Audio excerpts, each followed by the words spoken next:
Today on Filtered, Grok, the AI platform, can't seem to stop from undressing women, or at least pictures of naked women.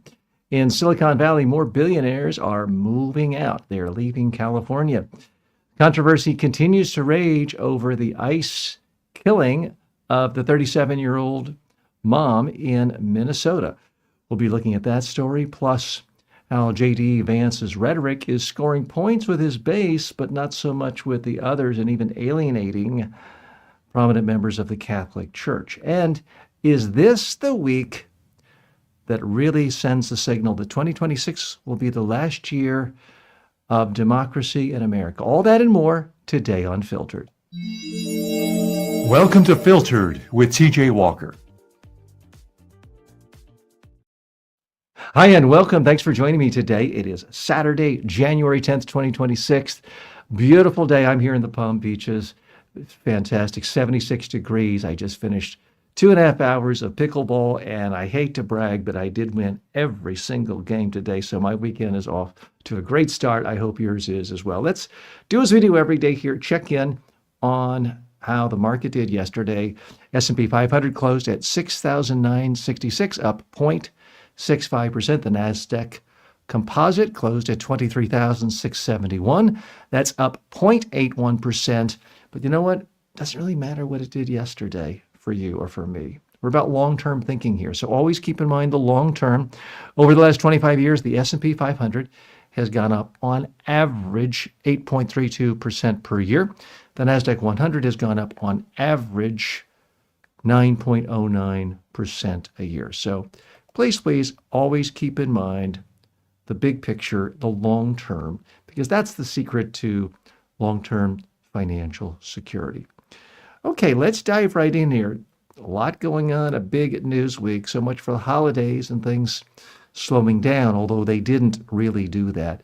Let's dive right in and look at some of the top stories of the day. Okay, the first one relates to Elon Musk. He, unsurprisingly, is good at getting a lot of media attention. Not always positive, but it always puts a spotlight on whatever he's working on. Now, according to Wired magazine, which is a pretty reputable tech publication, X started limiting Grok image generation on their platform to paying verified users after the chatbot was widely used to generate non-consensual undressing images. So apparently you could upload a picture of a classmate, your favorite movie star, and tell Grok to undress it, and it would do that. Now, this is considered abuse by many, and certainly by those in the public sphere. And so they got a lot of criticism behind it. Did they say, oh, we're sorry, we'll never do that again? No. They said, oh, turns out people like it, they'll pay for it. So they put it behind their paywall. So it still lets people generate these obscene images, naked images, non-consensual undressing. Apparently, it can involve minors. Those are the reports. I haven't spent any time on the platform, so I'm not giving you eyewitness accounts. But this is some sleazy stuff, folks. And there are those on the left, those on the center, and those on the right in America, Democrats, Republicans, you name it, who are increasing their concern of what's going on in the AI world just because of things like this. They want regulation. And centrists, Democrats, liberals, progressives, they want to regulate big AI for a whole host of reasons. And we're also seeing conservatives and people like Florida Governor Ron DeSantis saying we want to regulate AI because we don't want our 10-year-old children sexualized and naked pictures of them shared among their classmates, which apparently this Grok makes it easy to do. Now, they've shifted from moderation to monetization. And nobody really thinks that's a good idea, although I guess the stockholders and the owners and Elon Musk think it's a good idea. United Kingdom advocates called it a premium gateway to unlawful conduct. And experts argue the real issue isn't who can click the button, it's that the model still has the capability and the guardrails still aren't there. Guardrails is one of these issues you hear a lot in any discussion of artificial intelligence because it's so powerful, it can do so many things. Without guardrails, then AI could build a nuclear weapon for you. Presumably, it could help you build a clone that could do all sorts of illegal activities and harm people. So there's a big problem here. And Grok seems to think it can call itself verified, and people don't see what that really means. It's a certified to harass. It's still abuse. Ask yourself if you, and this can affect men or women. Most men don't want to see themselves naked and sexualized. And certainly Donald Trump didn't enjoy seeing a naked picture of himself and cartoons of himself on recent episodes of South Park. But, you're president of the United States, you need to take, it's kind of comes with a job that you're going to be made fun of. But private citizens, your own daughter, your own young son, should they have to take this? It seems like it's just making money off of abuse. Now, a few more facts on the situation. X is top tier, what they charge people, $395 per year. And I guess as of right now, or when this story was put to bed in Wired magazine a few hours ago, anyone who pays that amount can essentially undress anyone, create naked images. And apparently there's some guardrails, but all you have to do is say, let me see my favorite star in a transparent bikini. Well, if it's transparent, you're not using the word naked or nude. So somehow that tricks it into giving you what you want. So obviously Elon Musk and his team, they're not spending a lot of time thinking about guardrails. They're not thinking about safety. They're not thinking about, let's just use the simplest word possible, decency. Do you really want to make money off of exploiting children in a naked way? I mean, that's illegal in most situations, and here's a big company making money off of it. So it's a big problem. Now, the paywalls reduces the volume, reduces the number of people doing this, but it's still existing. It's still going on. And the problem with this is it can weaponize shame. It can create victims. Now, if someone wants to make some naked picture of me, again, who cares? First of all, no one wants to look at a naked picture of a 63-year-old man, typically. So it's easy for me to sort of laugh this off. I'm sure it's easy for Elon Musk to laugh this off. But if you're a 13-year-old child entering middle school, and all of a sudden people are circulating naked pictures, sexualized pictures of you that they made on Grok, that can be seriously damaging. And I think it's time to really say enough. Now, we live in a political climate where if you are a billionaire, especially a billionaire tech leader, and the government comes calling, it's usually to say, hello, sir, how are you, sir? How may we help you? And by the way, could you maybe donate another 10 or 20 or $50 million to a political campaign or to rebuilding a ballroom? I mean, that's usually the sort of call a billionaire expects to receive, at least in America today. We may have to rely more on governance in the European Union. They tend to take matters like this more seriously, but we'll see.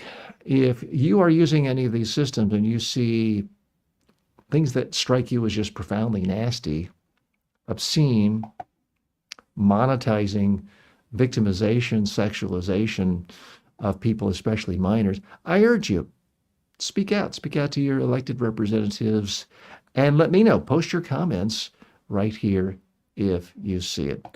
Elon Musk in recent years has shown that he doesn't really care about offending people's sense of decency.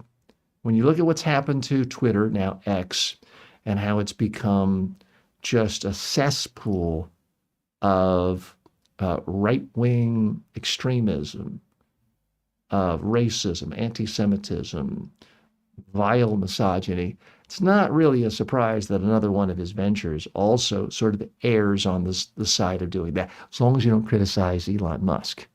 Seems to be the only mantra that applies to any of his companies these days. But I'll be keeping a lookout on that. I hope you do as well. Filtered is brought to you by the following. You don't need a new degree. You don't need another expensive coach. You need the right communication habits, and I'll teach them to you in just a few minutes a day. At MediaTrainingWorldwide.com, I've created the most comprehensive library of online communication and personal development courses anywhere. You'll learn public speaking, media training, persuasion, executive presence, and more. These are the same methods I've taught to world leaders, but now they're affordable and accessible to everyone. You can start for free and upgrade anytime. Go now to MediaTrainingWorldwide.com. Confidence isn't a personality trait, it's a skill, and it's trainable. Most people can't afford a full-time coach, and even if you could, good luck finding one who's available when you need them. That's why I created the TJ Walker AI clone. It's built on my 40-plus years of real-world coaching and training. You get my exact advice, style, and frameworks instantly. Ask it how to handle a tough question, get feedback on your elevator pitch, rehearse your next big talk. This is the next generation of communication coaching. It's smarter than an app, more personal than a course, and always ready. Start using it today at tjwalker.ai. You'll wonder how you ever did without it. It's the Beverly Hillbillies in reverse. They are moving out of California, the rich guys. According to the Times, Google founders Larry Page and Sergey Brin have started shifting their dozens and dozens and dozens of businesses, their LLCs, their assets out of California. And they're moving to other places like Nevada and Florida. Why is that? Well, there is an initiative that will be voted on in the state of California that if it passes, it would tax billionaires a one-time 5% wealth tax. But it would be retroactive as of January 1st, as in 9 days ago. So that's why a lot of the billionaires in California are taking no chances. The stakes are simply too high for them, or they feel that it is. Let's look at this in more detail, because I've talked about this before on the show. I'll talk about it again. We do have a problem with taxation in America. Our tax system has become increasingly regressive. And some of you say, well, wait a minute, TJ, half the country doesn't even pay income tax. Well, it depends on how you define income tax. If you pay Social Security tax, that is, in fact, on your income.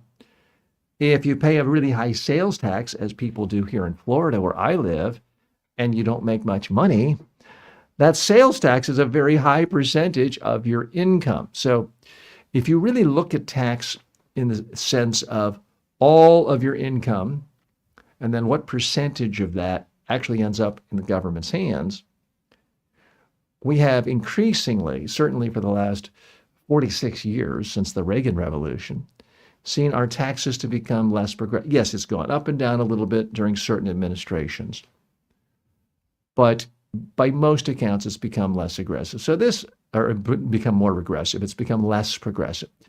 So this initiative by people in California is an attempt to try to change things.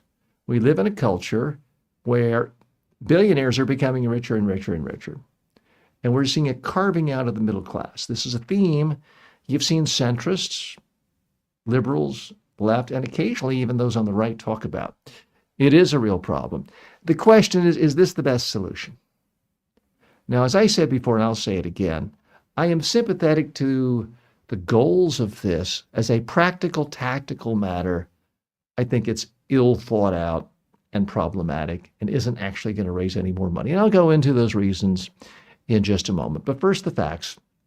Again, there would be a one-time tax of 5% of assets for residents worth more than $1 billion. So here's the math. The two Google founders have a combined net worth of $518 billion. So a 5% levy would be $25.9 billion. That is a lot of money. That would pay for a lot of highways, a lot of schools, a lot of teachers' salaries. That is indeed a lot of money. But here's the problem. I don't think they're going to pay for it. The very thing that makes someone a billionaire quite often, and I'm not one, is you love money. You work really, really hard. You generally don't become a billionaire because you're cavalier about throwing money away. I'm not saying that's a good thing, but that is hardwired into the DNA of most billionaires. Now, at some point, if they've been billionaires for decades, in the case of Warren Buffett and Bill Gates, they often become extraordinarily generous. But they tend to want to be generous with the things they want to put money in, not necessarily handing the money over to the government. So the specifics of this Larry Page, whose net worth is estimated at $269 billion, he'd have a tax bill of $13.45 billion. That means when it's all done, after the government took so much money, he would have a measly $255.55 billion.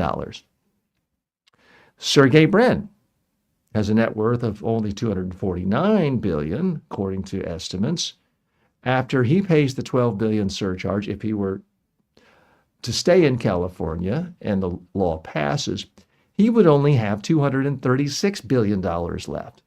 Now, how are these guys going to get along with only 236? Obviously, I'm being silly. There's no practical difference for any human being between 236 billion and 280 billion dollars as far as anything you could ever spend money on, any luxury, any extravagance, for that matter, almost any charity. So there is no demonstrable lessening of the quality of their life with this tax. Whereas if you look at someone who makes, say, $80,000 a year and just barely has enough money to pay rent or mortgage and food at the end of the month, an extra tax bill of, say, $200 a month, which could easily happen through an income tax or a state tax or a local tax, or an increase in what they have to pay for their health insurance, for example, that can be absolutely devastating. That can tip someone over into financial insolvency. The Google boys are not going to be insolvent anytime soon. I mean, their great-great-grandchildren can all become heroin addicts and be derelicts. They're still going to be rich. I mean, it's really hard to waste that much money. So it's not because of any real need. And if you look at a basic assumption many people have on taxes is, what would be the best way to raise money needed for government spending that causes the least amount of damage? That's why you don't ask people who only make $10,000 a year to pay 37% of their income to federal income taxes, because the idea is that would be too onerous for them. You're trying to reduce the overall impact on people. So by that measure, this is a good policy. Politically, I think it's awful. It just doesn't help. Now, this is not, I should be clear, this is not something endorsed by the most prominent Democrat in California. Governor Gavin Newsom does not endorse this measure. He has said it's not going to be productive. Of course, he's going to be associated with that in the minds of the Fox News crowd and conservatives, because it's in their interest to say anything California bad has to be Gavin Newsom. It's his thumbprint on it. Well, it's not in this case. Now, I don't know if this is going to pass or not when it's up for a vote. It certainly has some populist appeal. Here is the problem, though. It's just too easy to skirt. If this were 100 years ago, and air flight was really risky and rare, there's no internet, people were much less mobile. Even rich people were much less mobile. It was just too hard to move around. But the thing about billionaires, especially, is so many of them have a dozen homes in half a dozen countries. They're not even spending half their time in any one city or state or country. So for them to pick a residency is almost arbitrary. And it's simply human nature. If you could save another few $1 billion, or in the case of the Google boys, $14, $15 billion by simply saying, you know what, let me spend a few more days a year in my $71.9 million Miami mansion, which Page has purchased. That's not a big sacrifice. Wow, so I spend a few days less in California, and I spend a few more days in my $71.9 million mansion in Miami. If you're Larry Page, that's a pretty easy coin toss. You know which way you're going. So a lot of others have come out against this. Reid Hoffman, another billionaire, says it's ill thought out. There is one interesting exception, though. Jensen Huang, the CEO and founder of NVIDIA, has said, quote, "We chose to live in Silicon Valley, and whatever taxes they would like to apply, so be it." He says he's perfectly fine with this. Now, he's extraordinarily a wealthy billionaire. I mean, he is the founder of the wealthiest, highest market cap company. At some point in the last year, they've been a $5 trillion company. So again, he's not going to be poor. He's not going to have to start selling off houses. He's not going to need a second job for this. He's coming out looking pretty classy on this. Again, what would I do? What would you do? It's very easy to be generous with other people's money. Scott Galloway says that all the time, and I think it's a fair point. It's easy to be generous with other people's money. It's also easy, and I think honest, to say we do need some tax reform in this country. And making taxes more progressive, I'm frankly in favor of. I would personally say let's eliminate the cap on Social Security taxes. Right now, after $170,000, you're not paying any more tax. If you wanted to do something to make life a lot more progressive, that would be a great place to start. And certainly, having more progressive property taxes in a place like California. Of course, the 1978 Prop 13 tax revolution in California is arguably what started the whole tax revolution in America. So constitutionally, there are a lot of prohibitions in California for continuing to raise taxes on property. But that would be a better way of going after really rich people, because you put an extra tax on their house, they're not necessarily going to just sell the house. Whereas spending a little more time in St. Bart's or Miami or Puerto Rico or any of these other places, that's easy for them to do because they already have nice homes there. So is this going to pass? I don't know. Interestingly, Congressman Ro Khanna of the Silicon Valley has endorsed this. And wow, has he angered a lot of top Silicon Valley investors and entrepreneurs who previously had supported him. And this gets to the underlying issue for me as just a tactical, practical issue when it comes to taxation is, A, it's probably not going to pass. B, if you are someone, typically a Democrat, asking for more progressive taxation, you're going to permanently alienate a financial base that then flocks to the extreme right wing and says to them, hey, here's a ton of money. I don't care what you do, banning abortion or any other extreme social policy. It's not going to affect me or my kids. We're rich. We'll do whatever we want. All I ask for is keep these taxes off of me. So what happens politically is you create a permanent funding base for quite often a small minority of right-wing, often libertarian extremists who otherwise wouldn't really be able to compete in the political arena in America. But they have a message that resonates with rich people who all of a sudden become single-issue voters. They're like, cut my taxes, do anything you want. And I know a lot of them here. I mean, a lot of them are here in Florida where I live. I know plenty of people who say, I don't care if you say that people like me or my religious faith should be burned at the stake. Say whatever you got to say. Just keep my taxes low. And it does change the political dynamic. I'm not saying that's a good thing. I'm saying that is the reality, which is why I think whoever is in favor of having a more progressive tax system, and I do put myself in that category, they've got to think of ways of doing it that don't seem as ham-fisted. Because, first of all, there are just so few billionaires, even in a place like California. It's not a long-term solution to the funding needs of our states or our countries. So I'll keep an eye on what's going on in California. It is a fascinating place. And what a lot of people don't realize is it's fun to bash California and talk about their high cost of living, their high housing cost, those crazy out of control liberals. But people often forget the economy of California is bigger than all but really just a small handful of countries in the world.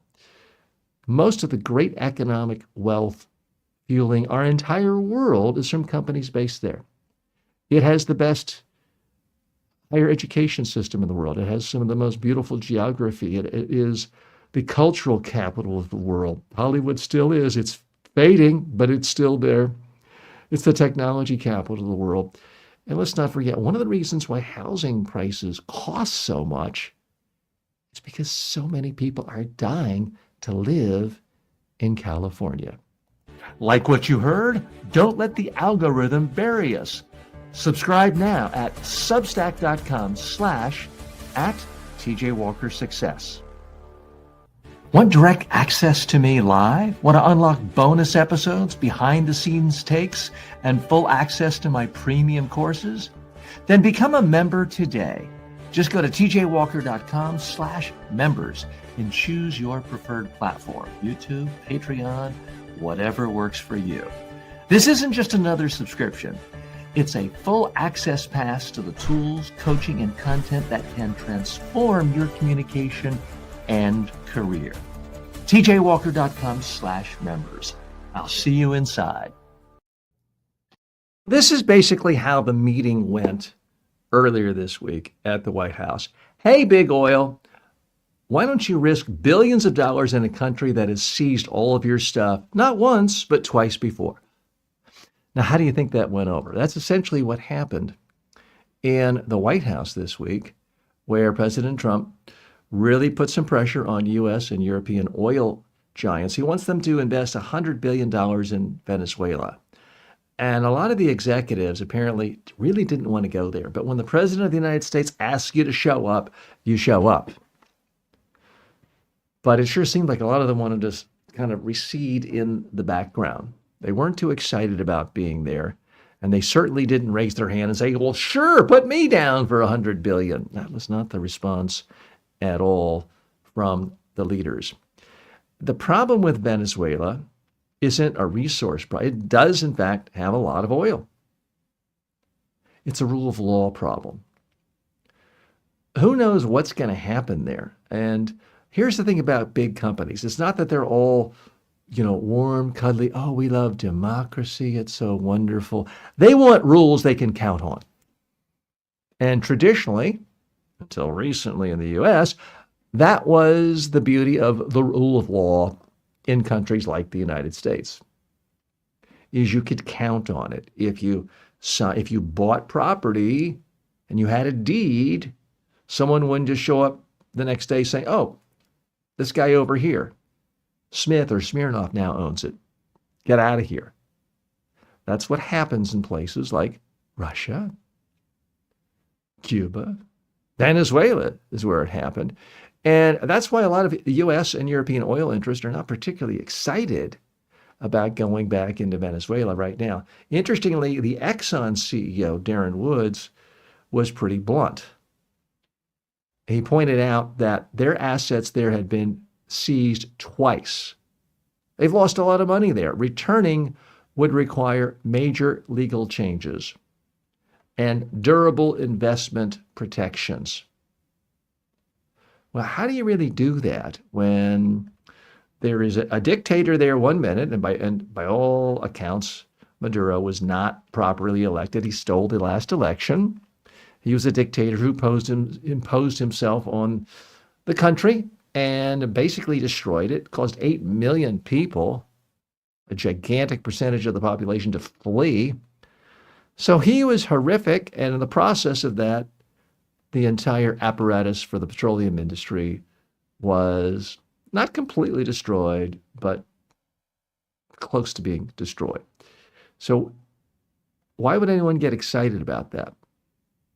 You know, the oil industry, the energy industry in the United States is pretty stable. Now, it's not as profitable as it is in the past sometimes because there's so much. We now have an excess, a surplus of energy in America between oil and natural gas, shale oil. It's good times for consumers, but it also means when there's an oversupply, there's less demand and prices can go down. So if Venezuela all of a sudden just puts hundreds of billions of dollars more oil in the market, that could be actually bad news. That could be a financial hit for U.S. oil companies. But here's essentially what they said, these oil executives. Show us enforceable contracts, physical security, then we'll talk. Problem is Trump can't do that. Because while it was cute and clever to send in a helicopter and kidnap Maduro, again, I don't feel sorry for Maduro, but it is a violation of international law and U.S. law. It isn't really a sustainable practice for getting countries to turn into rule of law nations that are great for free market enterprise, whether it's U.S. oil companies or anyone else. It's not really a sustainable plan for that. Because it's not like we put in a J.D. Vance viceroy to run things and all of a sudden magically Venezuela is going to be run as efficiently and as smoothly as the Virgin Islands or England or some other colony you might like. Because that's not what happened. We kept the entire corrupt left-wing regime in power. It's just they've got to report to Trump or else. But how long is that really going to last? So much of business, whether it's big business, and nothing's bigger than big oil business or small business, is about trust. And if you don't trust the people you're working with, you don't trust the people you're doing deals with, you don't trust the people you're buying land from or paying to build a refinery for you, it's very difficult to get investors excited about it or enthusiastic about it because it's too risky. Say what you will about Wyoming, if you buy land there and you pump oil or natural gas, you don't really have to worry about, oh, maybe some extreme left-wing or right-wing governor of Wyoming is going to come in and or take the land and give it to their campaign contributors. Especially a place like Wyoming, we don't have to worry about the president removing the governor and then taking over the land and taking oil wells away, or natural gas wells away from big energy companies. It's not a worry. It is a worry here in Venezuela. Now, Venezuela does produce about 1% of global oil. It could produce a lot more. But there are scars. There are a lot of oil companies that said, we've been there before. Things got ugly. We lost everything. We went back. This is what the Exxon CEO says. We've had our assets seized twice. It is uninvestable today. Now, so far, Trump has not attacked the Exxon CEO, but that does seem like a pretty strong rebuke. We do live in different times now. There was a time when oil companies could kind of get away with a lot. Maybe foment some revolution here, play nice with the CIA, things would happen. But there's so much more scrutiny in the world today. And a lot of big oil companies have to respond to shareholders and all sorts of people, and various stakeholders, good government groups, people who own the shares, and their primary concern is ethics. And they don't want the constant criticism of, hey, you're now taking stolen property and stolen oil, and we're going to boycott you. They don't want that either. They want to do things in a proper way that's legitimate. I'm not saying they've suddenly become more ethical than anyone. It's become bad business to do things in a shady way where you just take over land, take over countries, and take oil. And Trump might not have any problem with that, but there are a lot of oil executives and investors who think, this is not really worth it. Now, here's the part where I think many analysts, centrist, liberals, and Democrats are getting it wrong. I think there is still a knee-jerk reaction to say, well, Trump is a Republican. Republicans like big oil. Think of Dick Cheney. Think of the Bushes. So he's doing this for his big ally, big oil. And he's pro-oil because he hates windmills. Well, it's true he hates windmills because it doesn't make his golf course view look good in Scotland. And he thinks that people who are involved with clean energy are somehow sissies. So I understand people saying, well, he doesn't like clean energy, therefore he must love oil. I got to tell you, I don't think Donald Trump cares at all about big oil. I don't think he cares at all about fossil fuels. What does Donald Trump care about? What's the one thing we know about Donald Trump? He cares about one thing, Trump. It makes him feel good and powerful to take out another leader. It makes him feel good and powerful to be in control of a whole other country. And it really makes him feel good to go after somebody who's attacked him and hurt his feelings. Because apparently the now former president of Venezuela, Maduro, made fun of Trump, even made fun of his little dance, taunted him. And so that's the real reason. I think other observers are simply missing the boat, saying that Donald Trump is doing this to help the oil industry, because by many estimates, it's not really helping the U.S. oil industry.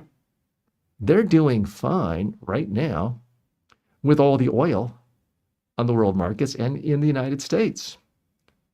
And a case can be made, the last thing they want is more supply on the market, which could in fact bring down cost. So it's a very mixed bag. So please don't confuse the fact that just because Trump is doing something that at first blush, it's easy to put it in the box of, oh, Dick Cheney did it for the oil, and Bush invaded Kuwait because of the oil, and Chief of Staff Baker said it's for the oil. If you remember back to the first Gulf War, it's easy to sort of try to follow those archetypes. We're in uncharted territory here, folks.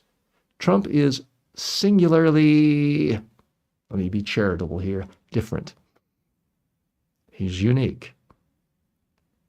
And I would argue the United States has never, ever had any politician achieve this level of power, this office, who was so singularly focused on himself, devoid of ideology, completely transactional. How does this make me look good, feel good? How does this help with my psychology, feeling good? I mean, he's boldly stated that this week, where that's the real reason he wants Greenland. At some level, he understands the U.S. already has a military base there.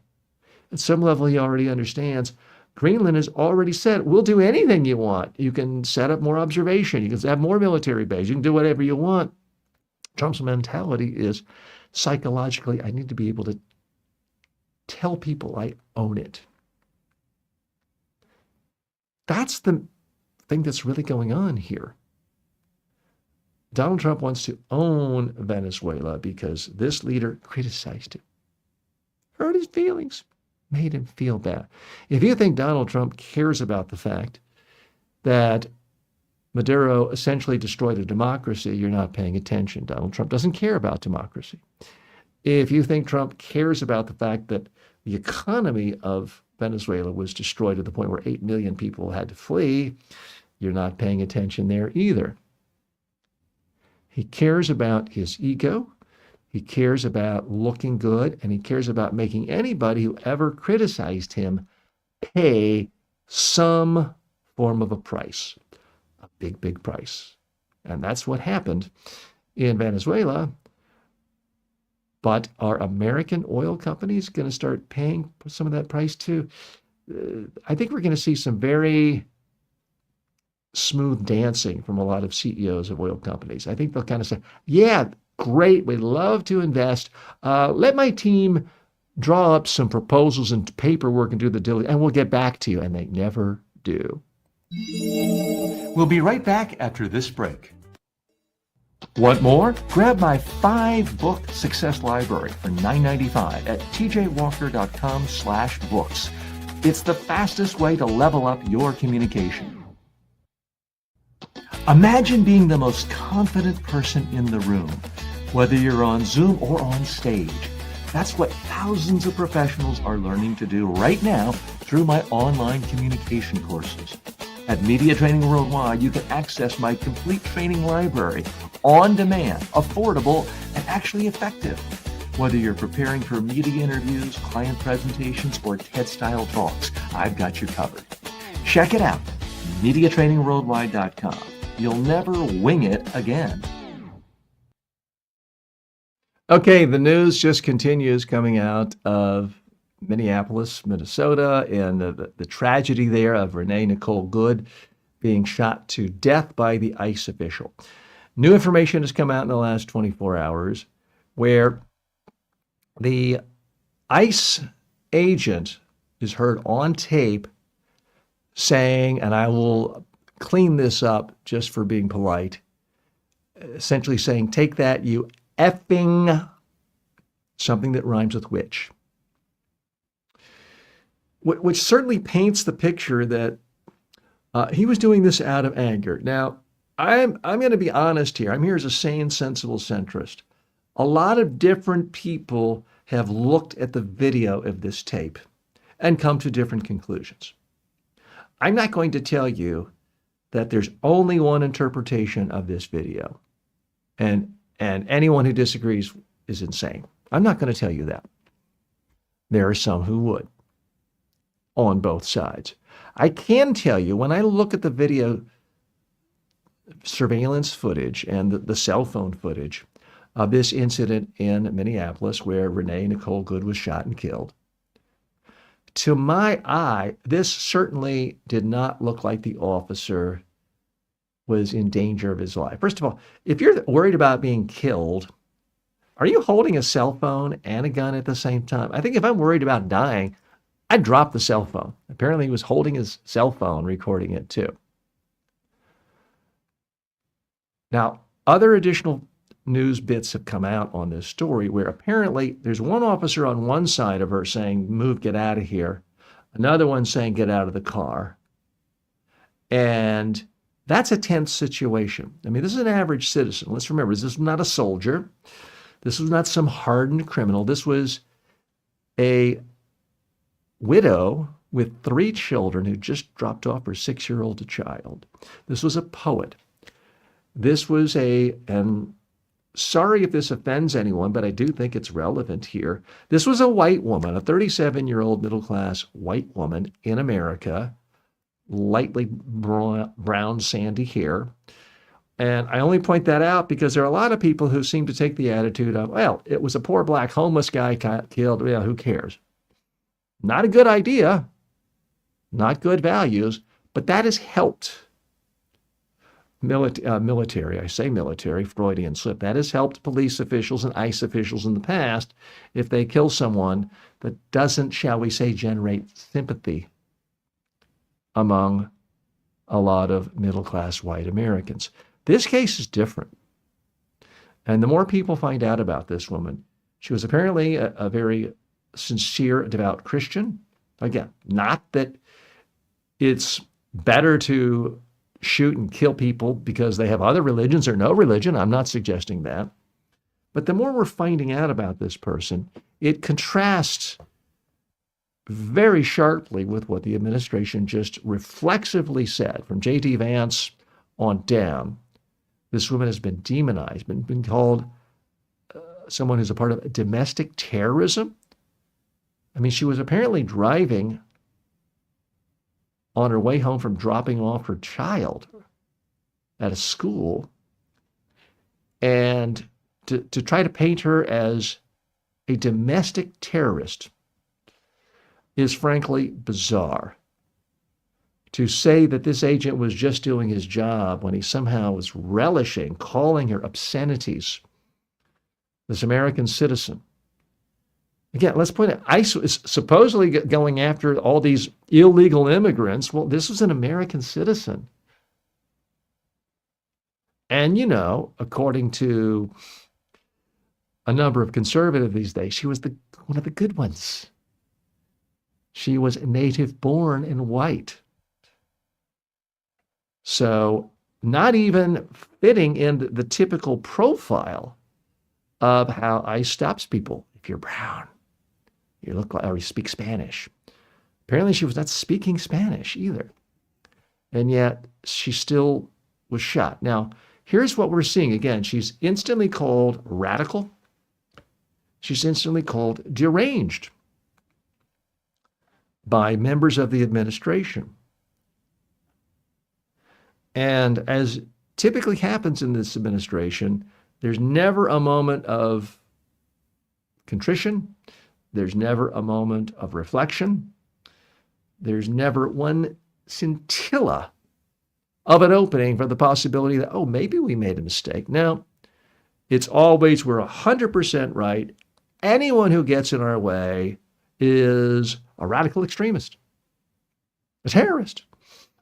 That's the mentality, and we're seeing it again and again and again. J.D. Vance went out of his way thanking the agent for killing her, essentially, that it was a tragedy of her own making. Again, I wasn't there, you weren't there. But it's not hard at all for me to imagine feeling you're surrounded by agents. One of them is telling you, get out of here. One of you is saying, get out of the car. She's slowly backed up. She's moving. You kind of don't know what to do. You're torn. You're thinking, hey, maybe I really should get out of here. This looks like it's getting out of hand. And then to be shot, not once, not twice, but 3 times. Something seems profoundly bizarre, and yet Vance says the agent deserves a debt of gratitude.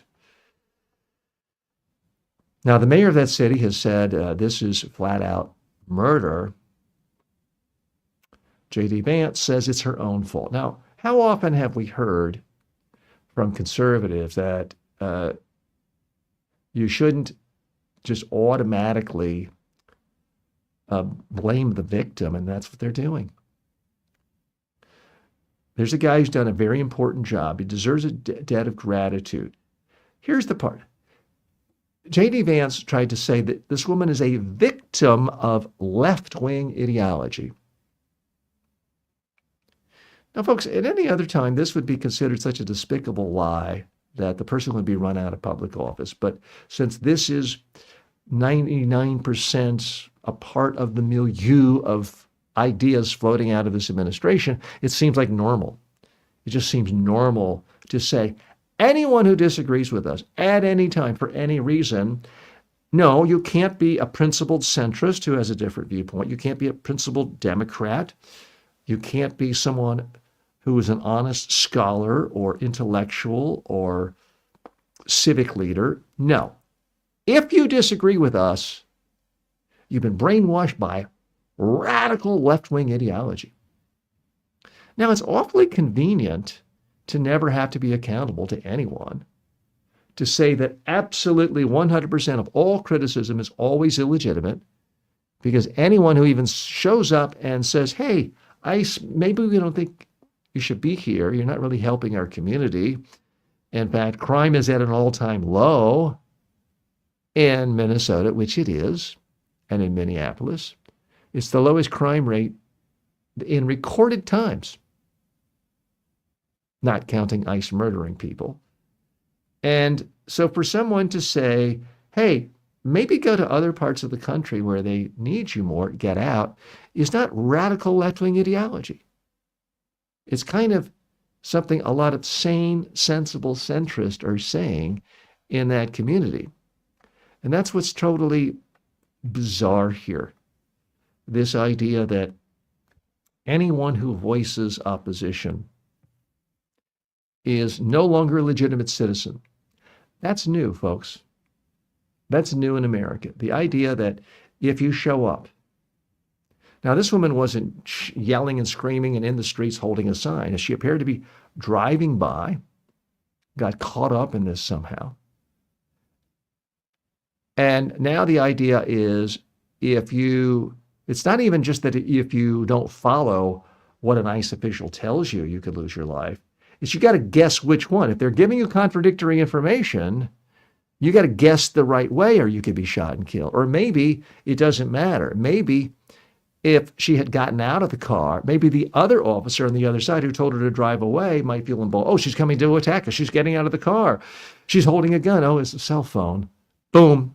I mean, things like that happen all the time. So I don't think we've heard the last of this case.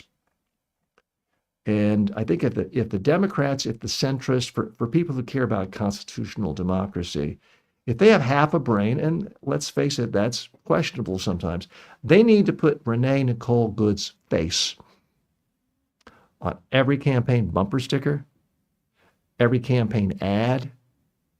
There need to be T-shirts honoring this woman and reminding people, you could be next.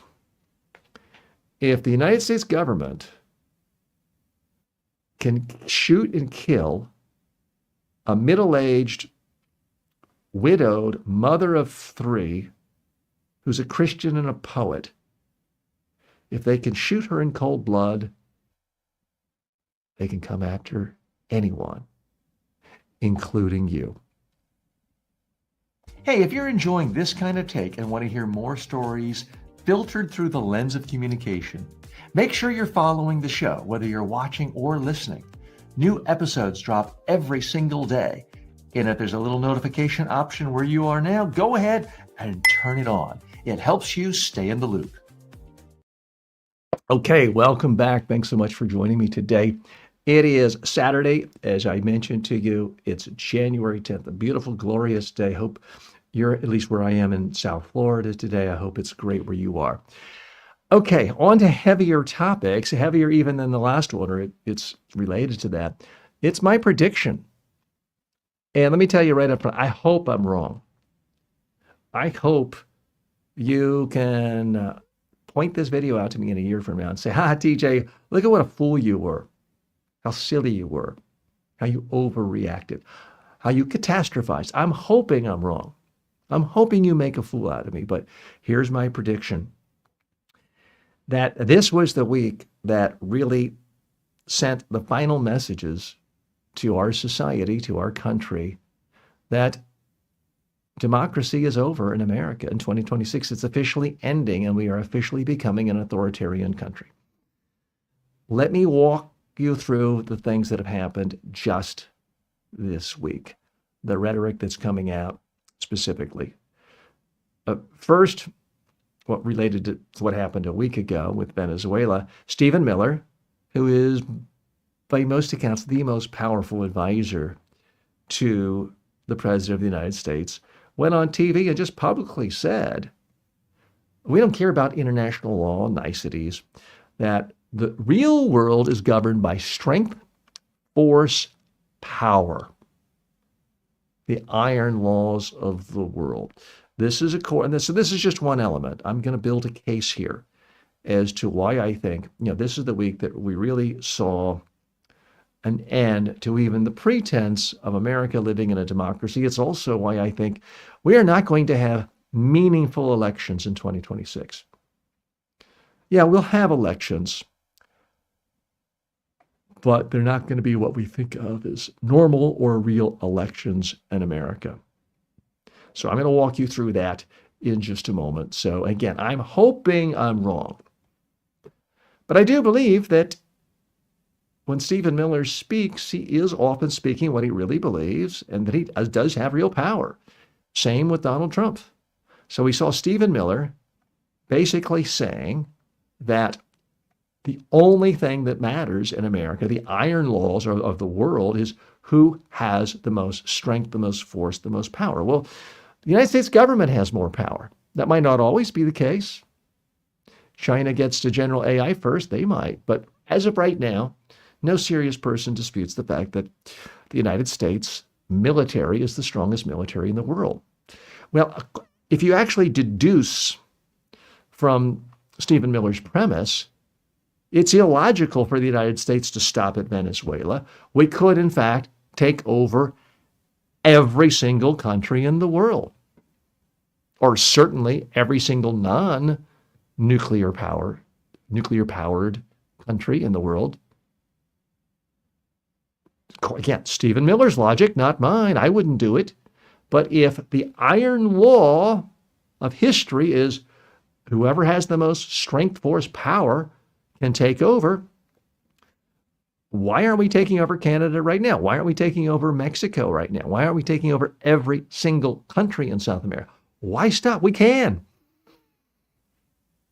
And it seems logical that that's what will follow, which is in fact why we're talking about Greenland, Panama, and other places around. But why stop there? Sweden, nice little country you got there. Why don't you become our 59th state? Are we really that far away from that? So that's something that is very much concerning here, this idea that is taken root by arguably the most powerful advisor in the White House right now, that force and power and might are what matters, not so-called niceties of international law, especially the niceties of things like NATO, where one country can't take over another country. That's kind of what prevented World War III for the last 80 years. That's why we've gone from a couple million people a year dying in wars, which is what happened on average for the 80 years leading up to 1945, down to, on average, a couple, even with the most recent horrible things in Ukraine, we've gone down to an average of only 200,000 people a year dying in conflict between states. And there was a good stretch there from the late 80s till about 2014, where only about 15,000 people a year were dying in armed conflicts between states. That's apparently seen as sissy stuff. Who wants to have only 15,000 people die a year if you could have 2 million a year, but you get to say you control more land? This is the mentality of Stephen Miller. And he's got the ear of the president. He is calling the shots, not you, not me.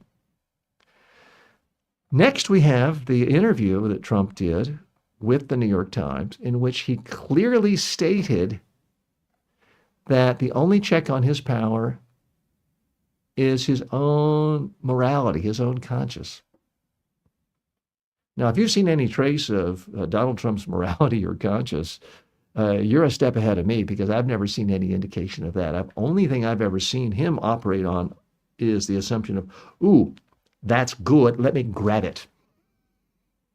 Whether it's money, whether it's oil, whether it's women's private parts.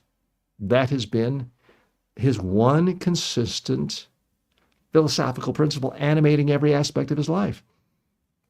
And now he's come to the conclusion that the only constraint is what he wants to stop himself from doing. Again, let's start putting two and two together. He has already said publicly his only regret from his first term was leaving the White House.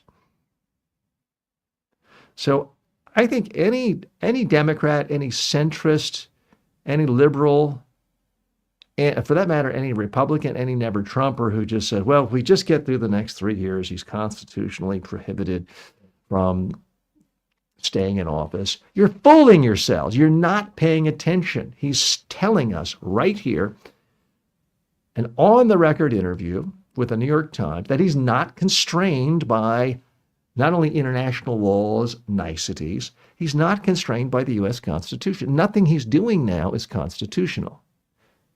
See, this drives me crazy that so many people who think of themselves as sane, rational, pragmatic people, whether they're Democrats or Republicans, think, well, we just have to get through the next 3 years and maybe J.D. Vance will...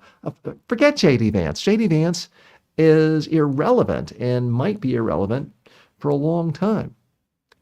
If Trump can ignore constitutional niceties of advising Congress or asking permission before waging war, if he can ignore constitutional niceties requiring him to get Senate approval for treaties, if he can ignore constitutional niceties like the fact that the Congress is supposed to spend money and determine appropriation, if he can ignore every one of those constitutional niceties, also known as rules, also known as laws, why do you think he isn't simply going to ignore the Constitution saying he has to leave office?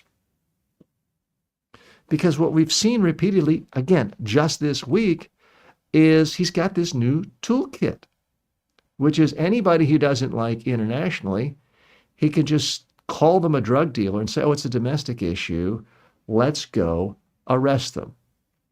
And then if it's a domestic person he doesn't like, he can just say, well, they're an international terrorist. They're forces from international, they're deranged.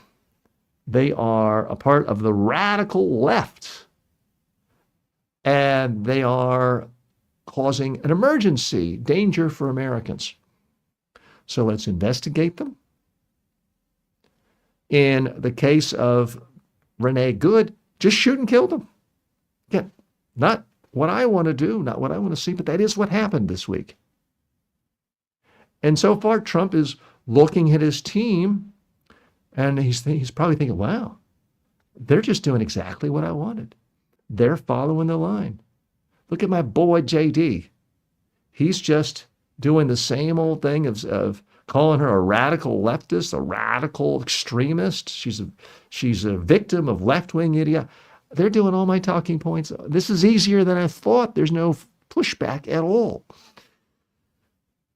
So Trump is telling us that he's not constrained by anything. If he's really not constrained by anything, then what is to prevent him from staying in office past 2028, 2029? Nothing but his own morality.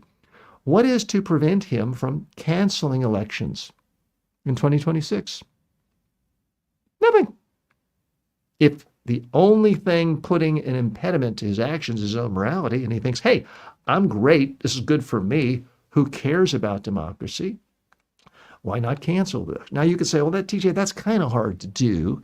States are doing that. There's a whole mechanism. Well, there's ways around it. And Trump is practicing it. He's honing it every day. Someone like Marjorie Taylor Greene is now claiming that she's being investigated by the Secret Service just because she's criticized Trump. That's happened in the last week. And don't even get me started on Letitia James or James Comey, where the full force of the government has said, hey, you've criticized the president. We're going to use the entire Department of Justice to investigate you, attack you, try to put you in prison. And I think this has emboldened President Trump with what's happened this week. The fact that Fox News is just continuing to support him, that all of his minions, everyone in the Department of Justice, is basically saying, nothing to look at here, folks. This woman was a radical leftist extremist. Therefore, she deserved to be shot and killed. That's the message, and it is permeating out to his base. As far as I can tell, they're buying it. So I have to imagine Trump is thinking, wait a minute, why am I going through the procedural stuff of indicting the James Comeys of the world? Why don't I just call him a terrorist and arrest him and put him in jail? You may laugh. You may think, well, TJ, certainly he wouldn't do that. There'd be some constraint about it. What's the constraint? You think the Attorney General of the United States is going to say the word no to this president? If so, you have not been paying attention. So this is really my prediction that, Trump is putting two and two and two together. He's realizing, he's saying he doesn't have to play by anybody's rules. He's seen again and again, whether it's tariffs, whether it's taxes, whether it's appropriations, whether it's waging war treaties. If he just does what he wants, this Congress is too spineless, too chicken, too scared to stand up to him. He can get away with anything. You've heard the expression get away with murder? Guess what? It's not just an expression anymore in America. So again, listen to others too. Interestingly, that the independent former governor, Jesse Ventura, is coming out very forcefully this week saying, we're in a third world country now. He has become a very harsh critic of the president. Marjorie Taylor Greene has as well. How much longer before they are imprisoned? I don't know. But I think more and more Americans, especially the opposition, have got to come to grips with the fact that this might not be a problem that is solved with a nice get out the vote effort on the first Tuesday after the first Monday in November. This may be a situation that goes much deeper. And we may have slid past the point of being a democracy, because every single indicator of what this president is saying and doing, and his henchmen and henchwomen in key positions of power, whether it's the Department of Justice, whether it's the West Wing of the White House, they're all singing from the same hymnal. They're all saying, we have the power, we have the might, we can do anything we want anywhere in the world, also in the United States. And those who say, well, Maduro was a bad guy, and yeah, the tactics weren't perfect, but wow, he got rid of a bad guy. Was Renee Good a bad guy? Was she a terrorist? Was she a radical extremist on her way home to her 3 children? Folks, I hope I'm wrong. Record this, keep it, save it. I'm hoping that a year from now, or 10.5 months from now, you can play it back, make fun of me, saying, TJ, boy, did you botch that one. We had the elections, they were fair and free, and just as you would expect in any off-year election, the incumbent party in the White House lost seats in the House. The Democrats now control the House. They are putting a stop on all of Trump's successes, and he's essentially a lame duck, and everyone's now talking about the presidential campaign of JDV. I'm hoping that's what you can say. But we'll see. This was a scary week for anyone paying attention. Want a shortcut to powerful communication skills? Download the TJ Walker Success Library, 5 of my best-selling books for only $9.95. Go to tjwalker.com/books. Instant access, big impact. I've had entire YouTube channels wiped out overnight, so if you enjoy this show, don't lose track of me.